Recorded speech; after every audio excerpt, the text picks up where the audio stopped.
Hi, my name's Carissa. I'm from Cleveland, Ohio. Hi, Carissa. What's on your mind?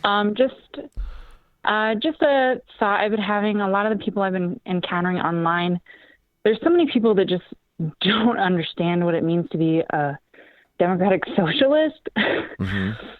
And that's just really frustrating. So just something I've been thinking about, like how to reframe it to help people understand it better. Yeah. And kind of what Bernie is fighting for.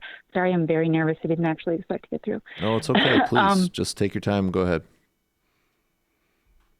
So like a lot of the issues that people have, their immediate reaction is, oh, Bernie's gonna tax the crap out of us and stuff like that. Hmm. So like the kind of way that I thought how to frame it is like, so you oppose higher taxes, right? Because it unfairly cuts into your hard-earned wages. You shouldn't have to use a small percentage of your income to support others. It's your money, right? Well, think about it this way. Billionaires are taxing you too. Yeah. The billionaires are taxing you at an even higher percentage than the government does. And instead of paying you a living wage, they are paying you less than your labor is worth. Billionaires are taxing you for the privilege of working at their company. But this time the taxes don't go to benefit you and your community. They only go to benefit the millionaires and billionaires who decide how much your labor is worth. So there's no ethical way for someone to make $1 billion.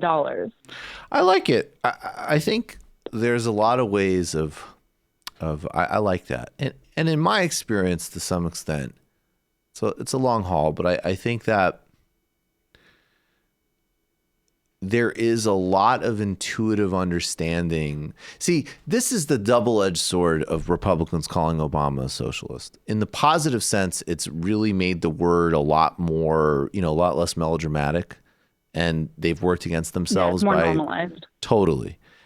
On the other hand, I think the problem is, I think for people who have some really good political instincts and some sympathies on the left, they've kind of gotten to be like, wait a second, socialism is like some big, horrifying, convoluted, like high cholesterol broccoli. It's sort of like it's more taxes and more bureaucracy, but also not really protecting me from corporations as much as I want.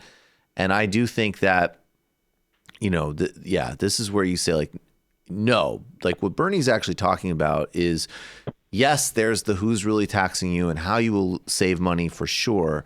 But there's also like, hey, wouldn't you prefer to just have Obamacare expanded in such a way that everybody's just covered and you just walk into a hospital with no waste of time, no bullshit, and no extra forms? And I think people will resonate with that. I really appreciate the call. Yeah, I mean, I saw you guys talk about it on the show last time about how, I don't know what day it was, but about how like that's something that Bernie needs to like jump on. Like, this is just an expansion of what we're already doing. Like, people have this idea that we're going to create some radically different system, which, I mean, in essence, that's kind of the hope, is that we're trying to get all of this, the lobbyists and the people being bought, like try to get as much of that out as possible, because that's creating the biggest problems for democracy. Right. I totally agree with you. I think you have really good instincts. Call in, let us know how it goes. Appreciate the call. Thank you.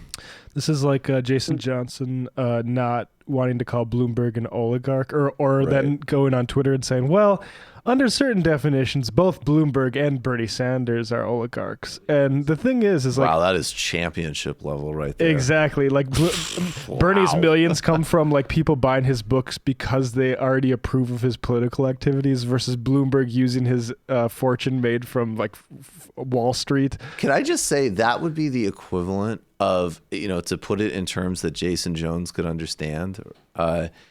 Jason Johnson, excuse me.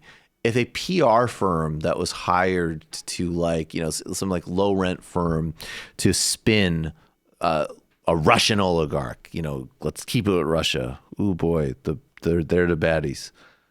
And they and somebody was doing reporting on some like $60 billion oligarch who ran media properties and had executive power.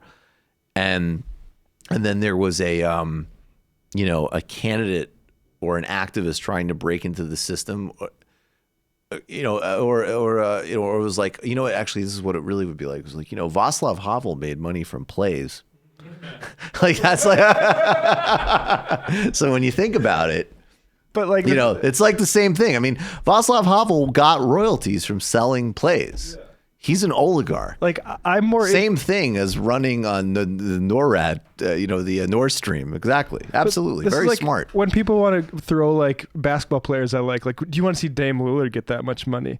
And it's like, well, first of all, I want to tax wealth more and capital more than I want to tax wages paid to labor. Right. So once we get rid of the owners in the NBA and players actually own the team that they're, working for, Then along yes. with all the All the concession people staff, and the staff. yeah, and the then we can management. start thinking about like how we're going to tax these organizations and the workers. But, there's still owners there, and that's the immediate problem.